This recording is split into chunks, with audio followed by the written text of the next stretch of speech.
عارف نكتة الدكنساوي اللي راح اشترى جنطة عربية وهو لسه ما عندوش عربية؟ هي دي عموما اللي بيحصل. الغريب في الموضوع ان شركة بيتاكا بعتوا لي 3 كفرات لموبايلات مش معايا اصلا، حاجة للاس 25 الترا وحاجة كمان للايفون 16 برو ماكس. بصراحة الكفرات لذيذة جدا، شكل الديزاين بتاعهم كويس وخامتهم كويسة. عشان انا دماغي ناشفة زي المستشفى. ماشي، اول واحد معانا هو الاس 25 الترا وفي ازرار زيادة. انا بصراحة مش عارف دي ممكن الواحد يستخدمها ازاي، بس الموضوع جامد. الصوت اصلا الزراير نفسها لذيذ، فانت حرفيا لا جامد بصراحة. وفي كان هنا الايفون، ولكن انا اخترت ان احنا نبدأ الاول بالاس 25 الترا برضو. ولكن النسخة دي لما جربت شوية فيها كانت بتنور في الضلمه. هي مش بتنور قوي ولكن بتدي زي ريفليكشن بسيط.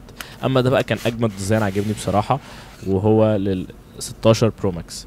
وللاسف يعني انا مش معايا 16 برو ماكس ولا معايا اس 25 الترا عشان اوريكم حاجه منهم، ولكن يعني نتخيل ان هم راكبين على موبايلات. وفي النهايه هيختار اي كومنت من الثلاث منصات اللي الفيديو نزل عليهم علشان يكسب اي كفر من دول بدون اي شروط غير انه يكون عامل لي فولو. سلام.